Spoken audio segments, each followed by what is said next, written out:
Assalamu alaikum student, this is Sir Faisal Kaisar from SSAT Degree College. Welcome in virtual classes. ठीक है, सो आज हमारे पास जो chapter है वो है chapter number 6, that is depreciation.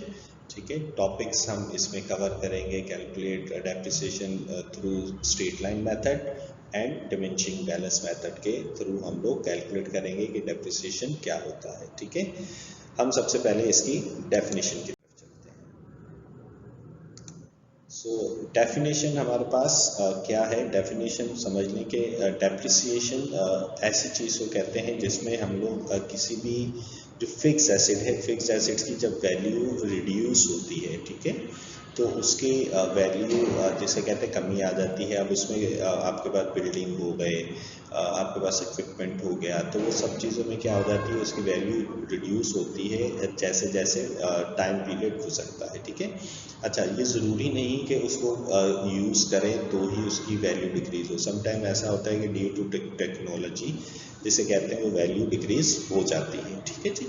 So depreciation में हमारे पास क्या होता है, जैसे बाइक आप ख़रीदते हैं तो बाइक क्या होती है कि जैसे आपने 45,000 रुपये की बाइक ख़रीदी तो डेफिनेटली वो 1 साल के बाद वो 35 तक की जिसे कहते हैं वो सेल होगी. ठीक है, सो हम लोग क्या करते हैं कि इसमें डेप्रिसिएशन को कैलकुलेट करना सीखेंगे. नेक्स्ट क्या है हमारे पास, कैपिटल एक्सपेंडिचर. अच्छा, कैपिटल एक्सपेंडिचर क्या होते हैं, ऐसे एक्सपेंडिचर्स को कहते हैं हम लोग जो जिसे कहते हैं कंपनी की एफिशिएंसी को, कंपनी के आउटपुट बढ़ाने के लिए जिसे कहते हैं कुछ भी एक्सपेंसेस होता है, कोई मशीन्स में नए इक्विपमेंट लगा दिया, कोई उसके अंदर नई चीज़ इंस्टॉलेशन कर दी, ठीक है, जिससे आउटपुट बढ़े, तो that is called the capital expenditure. Next क्या है हमारे पास, नेक्स्ट है रेवेन्यू एक्सपेंडिचर. अच्छा, रेवेन्यू एक्सपेंडिचर में आपकी कंपनी के आउटपुट से नहीं लिंक होता, जैसे रेवेन्यू एक्सपेंडिचर की टैक्सेस हो गया, रेंट हो गया, ठीक है, ये हमारे पास जिसे कहते हैं एक्सपेंस काउंट होते हैं. चलिए जी, नेक्स्ट हमारे पास फॉर्मेट है computation of cost of machine. ठीक है, अच्छा जी, computation of cost of machine में क्या है, सबसे पहले लिस्ट प्राइस लिखेंगे, इसमें से ट्रेड डिस्काउंट माइनस करेंगे. ट्रेड डिस्काउंट समटाइम उन्होंने अमाउंट दी हुई होती है, समटाइम परसेंटेज, तो जो भी उन्होंने कहा होगा हम वैसे उसको कैलकुलेट करेंगे. तो इनवॉइस प्राइस आ जाती है, लेस आ जाती है हमारे पास कैश डिस्काउंट, तो हमारे पास क्या आ जाता है, नेट कैश प्राइस. ऐड करते हैं एडिशनल हमारे पास जो भी कॉस्ट होती है, लाइक सेल्स टैक्स है, ठीक है, जो भी सेल्स टैक्स होगा, फ्राइट इन जो पानी के रास्ते हैं, ठीक है ना, उनके हम लोग freight in, insurance in transit, ये सब ऐड हो गया हमारे पास. इंपोर्ट ड्यूटी, कस्टम ड्यूटी हमारे पास ऐड हो जाएगा. फिर फाउंडेशन, इंस्टॉलेशन, टेस्टिंग चार्जेस, ये सारी वो कॉस्ट हैं जो कि हमारे पास कॉस्ट ऑफ मशीन में ऐड होंगे. इन सबको हम लोग जिसे कहते हैं वो ऐड कर लेंगे, और ऐड करने के बाद हम लोग जिसे कहते हैं हमारे पास इन सबको ऐड करेंगे तो हमारे पास क्या आ जाएगा, कॉस्ट ऑफ मशीन हमारे पास आ जाएगी. ठीक है जी. सो हम जिसे कहते हैं, नेक्स्ट चलते हैं स्लाइड्स पे. नेक्स्ट स्लाइड हमारे पास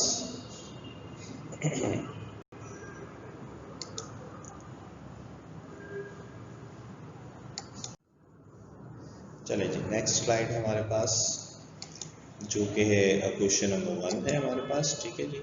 company purchase a machine on January 1, उन्होंने जो खरीदी 6 लाख रुपए में खरीदी, और ट्रेड डिस्काउंट उनको 5% मिल रहा है, और क्रेडिट टर्म, ठीक है, क्रेडिट टर्म्स का मतलब है कैश डिस्काउंट कितना मिलेगा. 2/10 का मतलब है कि अगर 10 दिन में पेमेंट होगी तो 2% डिस्काउंट है, और अगर 30 दिन में पेमेंट होगी तो कोई डिस्काउंट नहीं है. The payment was made with in the discount period, discount period के दरमियान उन्होंने पेमेंट कर दी है. अच्छा जी, फिर कुछ एडिशनल भी उन्होंने कहा है, हमारे पास एक्सपेंसेस है, सेल्स टैक्स है 5%, नेट कैश प्राइस, ठीक है, यानी हमारे पास डिस्काउंट के बाद फ्राइट इन चार्जेस, कस्टम ड्यूटी, इंस्टॉलेशन, ये सब ऐड होंगे. अच्छा, डैमेज और रिपेयर एक्सपेंसेस को नहीं ऐड करते. क्यों नहीं करते, क्योंकि ये अनसर्टेनिटी, एक्सीडेंटल एक्सपेंसेस हैं, जिसको कहते हैं कोई गारंटी नहीं है कि ये कब जिसे कहते हैं हो ना हो. ठीक है, तो हम लोग सिर्फ वो रिकॉर्ड करते हैं जो 100% कॉस्ट ऑफ मशीन में हमारे पास आते हैं. ठीक है, टेस्ट रनिंग कॉस्ट है, फाउंडेशन चार्जेस हैं, ठीक है जी। ये हमारे पास जिसे कहते हैं फायर इंश्योरेंस नहीं करते, एक्सीडेंटल है हमारे पास, ठीक है। किसी की अनसर्टेनिटी है तो हम रिकॉर्ड नहीं करते। रिक्वायर्ड में हमारे पास कॉस्ट ऑफ मशीन है और फिर हमारे पास जनरल एंट्रीज। सो हम चलते हैं सोल्यूशन की तरफ। कॉस्ट ऑफ मशीन में देखिएगा लिस्ट प्राइस कितनी है, 6 लाख। ट्रेड डिस्काउंट या बीइंग मेंबर आपको याद होगा, ट्रेड डिस्काउंट इसमें 5% आता है, तो 5%, 6 लाख का 5% लिया तो 30,000, 6 लाख में से 30,000 हुए तो 5,70,000, दैट इज इनवॉइस प्राइस। फिर कैश डिस्काउंट है, कैश डिस्काउंट उसी पे जो 5,70,000 आया है, ठीक है, उस पर 2% लगाया तो 11,400 हमारे पास जिसे कहते हैं वो आ गया। फिर 5,70,000 में से हम लोगों ने 11,400 को माइनस कर दिया, ठीक है। तो हमारे पास जिसे कहते हैं एक अमाउंट आ जाएगी, ठीक है। फिर हमारे पास क्या है, जो भी एडिशनल हमारे पास कॉस्ट हुई थी, ठीक है। याद होगा कि सेल्स टैक्स था, सेल्स टैक्स जो हमारी कॉस्ट ऑफ मशीन थी, कॉस्ट ऑफ मशीन कितनी थी, 5,58,600, इसमें 5% हम लोगों ने लगाया सेल्स टैक्स, तो 27,930। फिर फ्राइट है, import duty, custom duty, insurance in transit, installation charges, ये सारे एक्सपेंसेस को इन्होंने ऐड करा। तो हम लोगों ने जो इन सबको ऐड करेंगे, ठीक है, और हम लोग क्या कर देंगे, प्लस करने के बाद हमारे पास क्या निकल के आ जाएगी, कॉस्ट ऑफ मशीन आ जाएगी, ठीक है। ओके जी। फिर हमारे पास क्या है, illustration number 2, depreciation by straight line method. Straight line method के थ्रू हम लोग कैसे डेप्रिसिएशन को कैलकुलेट करते हैं, ये देख लीजिएगा। Company purchase a machine at a cost of 340। अच्छा डेट, अच्छा एक चीज़ याद रखनी है कि जो इसमें डेट्स हैं, ठीक है, वो डेट्स बहुत इंपॉर्टेंट है। 28 मार्च 2008 को मशीन खरीदी है। It is the estimated machine जो है have a useful life 10 years और सैल्वेज वैल्यू। अच्छा सैल्वेज वैल्यू क्या आती है, सैल्वेज वैल्यू को दूसरे लफ्ज़ों में स्क्रैप वैल्यू भी कहते हैं या रेजोल्यूशन वैल्यू भी कहते हैं, ठीक है। स्क्रैप वैल्यू से मतलब सबको पता है कि कंपनीज में बहुत दफ़ा ऐसा होता है कि कहते हैं ये स्क्रैप का माल है, ठीक है, स्क्रैप में जाएगा, ठीक है, तो उससे भी कुछ ना कुछ क्या हो जाती है, अर्निंग हो जाती है। Company uses straight line method to charge depreciation. Accounting period ends on December 31st. Okay ji, required हमारे पास compute and record the depreciation up to December, ठीक है। So हमने solution देख लीजिएगा। अच्छा, computation of depreciation expense by straight line method, straight line method के through करना है। फार्मूला है, क्या फार्मूला है, annual depreciation is equal to cost minus scrap value upon estimated life. Cost अगर आपको याद हो तो 3,40,000 थी और स्क्रैप वैल्यू कितनी थी उसकी, 40,000 थी, और डिवाइड क्या करेंगे हम लोग, एस्टिमेटेड लाइफ, लाइफ कितनी थी, 10। ओके जी, अब 3,40,000 में से 40,000 माइनस करेंगे तो फिर हम डिवाइड करेंगे 10 से, तो एनुअल डेप्रिसिएशन कितना आ जाएगा, 30,000। ओके, नेक्स्ट हमारे पास अब यहाँ पे क्या है, depreciation expense for the year December 2008। अच्छा यहाँ पे क्या करा है इसने, 30,000 मल्टीप्लाई 9 डिवाइडेड बाई 12। ये कैसे हो गया, अगर आपको याद हो तो मार्च 28 तक, मार्च 28 को सॉरी हम लोगों ने मशीन खरीदी थी, ठीक है। तो जाहिर सी बात है जो डेप्रिसिएशन कैलकुलेट होगा, मार्च तो गुजर गया था, अब जो डेप्रिसिएशन कैलकुलेट होगा वो हमारे पास डेप्रिसिएशन होगा अप्रैल से, तो अप्रैल से दिसंबर तक कैलकुलेट करें तो हमारे पास हो जाते हैं 9 मंथ्स, ठीक है। सो अब देखें 30,000 मल्टीप्लाई 9 डिवाइडेड बाई 12, तो 2008 में जो डेप्रिसिएशन आया वो कितना आया, 22,500, ठीक है। तो अब जब हम 2009 में आएंगे तो डेफिनेटली जनवरी से मंथ होगा, जनवरी से दिसंबर पूरा 30,000, जनवरी से दिसंबर फिर 2010 का 30 और 2011 का भी सेम हमारे पास 30,000 ही आएगा। सिर्फ फर्स्ट मंथ में आपको स्ट्रेट लाइन मेथड में जिसे कहते हैं वो मंथ्स को कैलकुलेट करना होता है। अच्छा जी, एंट्रीज देख लीजिएगा बेटा, एंट्रीज क्या है, एंट्रीज फिक्स है, that is depreciation expense and allowance for depreciation, ठीक है। फिक्स एंट्री हमारे पास 2008 की, फिर डेप्रिसिएशन एक्सपेंस और अलाउंस फॉर डेप्रिसिएशन 2009 की, फिर इसी तरह depreciation expense, allowance for depreciation फिर इसी तरीके से depreciation expense allowance for depreciation 2011 की ये फिक्स इंक्रीज है, ठीक है, इसमें कोई भी चेंजिंग नहीं होगी, ठीक है। अहमद कंपनी यहाँ हमारे पास जनरल हो जाते हैं, ठीक हो गई बात।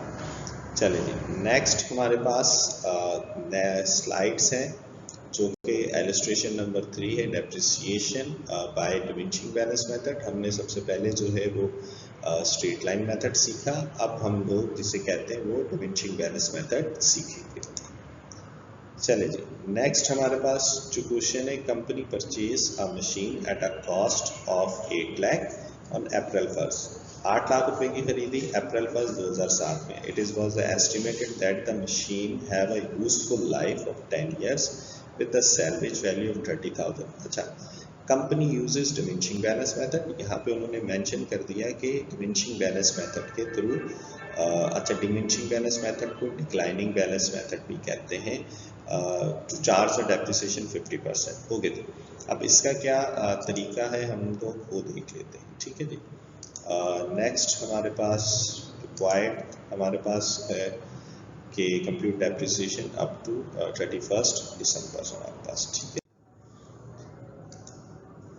ओके जी, हमारे पास compute of depreciation expense by diminishing balance method. इसका अच्छा, इसका फार्मूला क्या है, चेंज है कॉस्ट या बुक वैल्यू, ठीक है, कॉस्ट या book value multiply by rate यानी परसेंटेज। अब बुक वैल्यू कैसे निकलती है, कॉस्ट में से अलाउंस फॉर डेप्रिसिएशन माइनस कर दे तो क्या हमारे पास आ जाएगा, बुक वैल्यू आ जाएगी, ठीक हो गई बात। चलिए नेक्स्ट देख लेते हैं।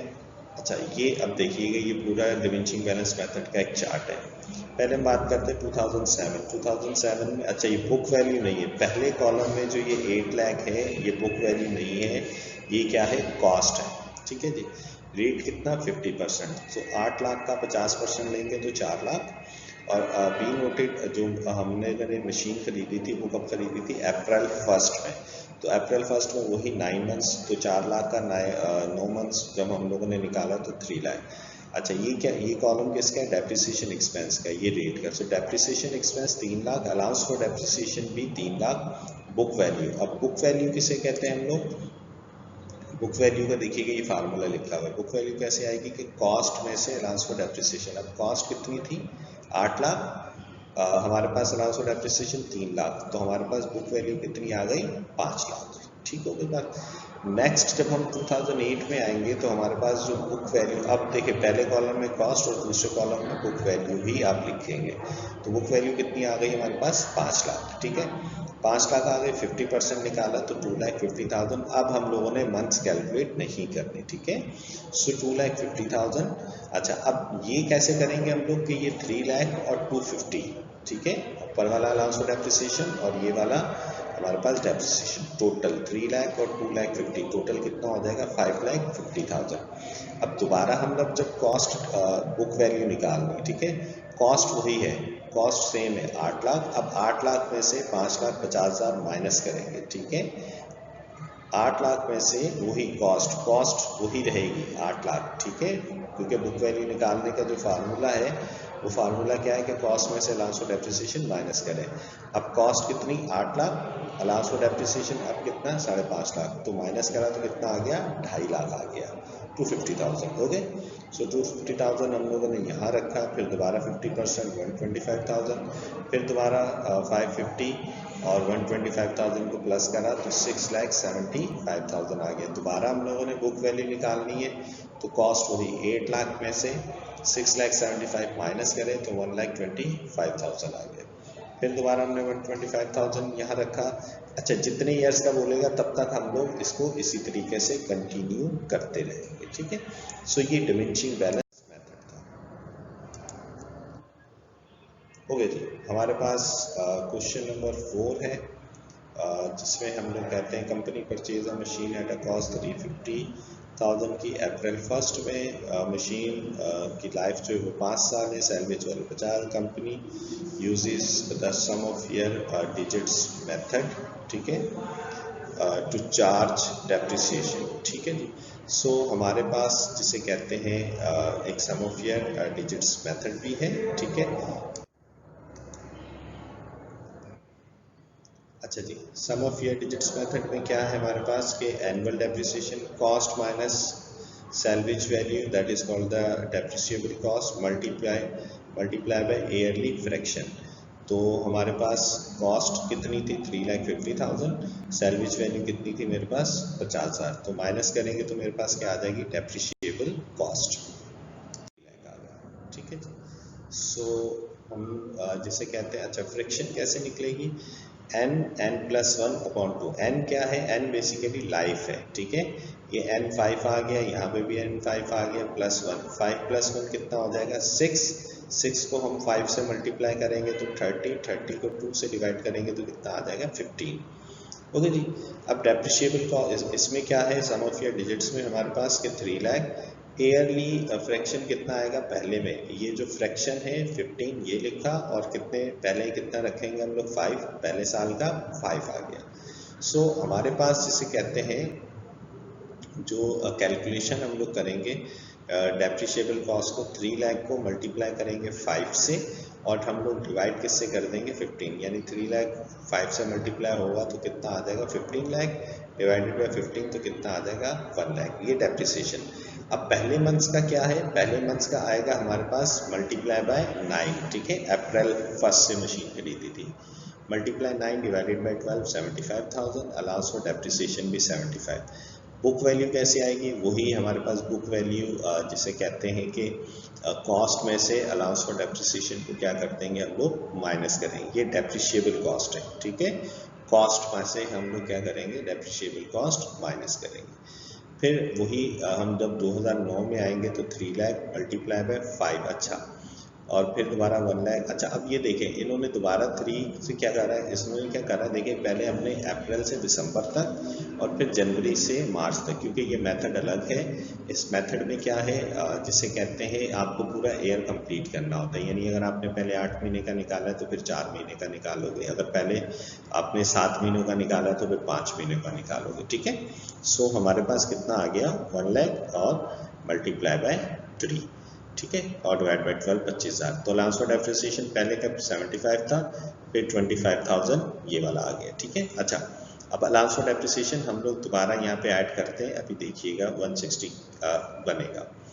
जब हम लोग जिसे कहते हैं 2009 में फिर दोबारा अप्रैल से, अब देखें यहाँ पर जो लाइफ है वो 5 से कम होगा, 4 हो गई है। ठीक है, अब 4 कैसे हो गई, क्योंकि ये देखें पहले क्या करा 9 मंथ्स और फिर 3 मंथ्स, तो यहाँ पूरा ईयर कंप्लीट हो गया। ईयर कंप्लीट करने के बाद लाइफ को क्या कर देते हैं, कम कर देते हैं। ठीक है, तो 3 लाख मल्टीप्लाई 4 डिवाइड बाई 15 80,000, और फिर अप्रैल से दिसंबर तक हम लोगों ने करा 60, तो टोटल हमारे पास पहले 25 और उस साल का। ठीक है, पहले का 25 यानी जनवरी से मार्च तक जो है 25, और फिर अप्रैल से दिसंबर 60,000, तो टोटल हो गया 85।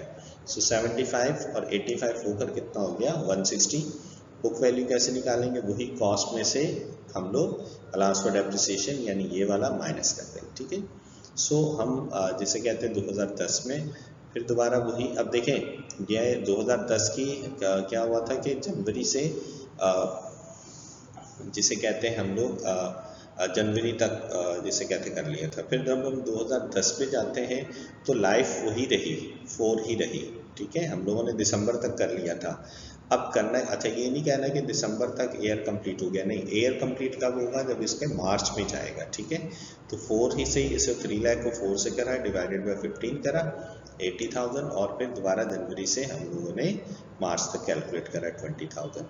फिर हम लोग जिसमें जाएंगे अप्रैल में। ठीक है, तो अब अप्रैल में जब जाएंगे तो अब देखें मार्च में जाके ईयर कंप्लीट हो गया, तो फिर वही अब इसकी लाइफ 3 कर दी, तो 60,000 मल्टीप्लाई बाय 9 डिवाइडेड बाय 12 तो 45, तो इस साल का कितना आ गया 225। सो हम लोग क्या करेंगे कि बुक वैल्यू निकालने के लिए, अच्छा बी नोटेड याद रखिएगा कि हम लोग जो भी जैसे यहाँ पे 75 था, ठीक है, डेप्रिसिएशन 75, तो हमारे पास जिसे कहते हैं अलाउंस फॉर डेप्रिसिएशन भी 75, यहाँ पे डेप्रिसिएशन 85, तो अलाउंस फॉर डेप्रिसिएशन 60।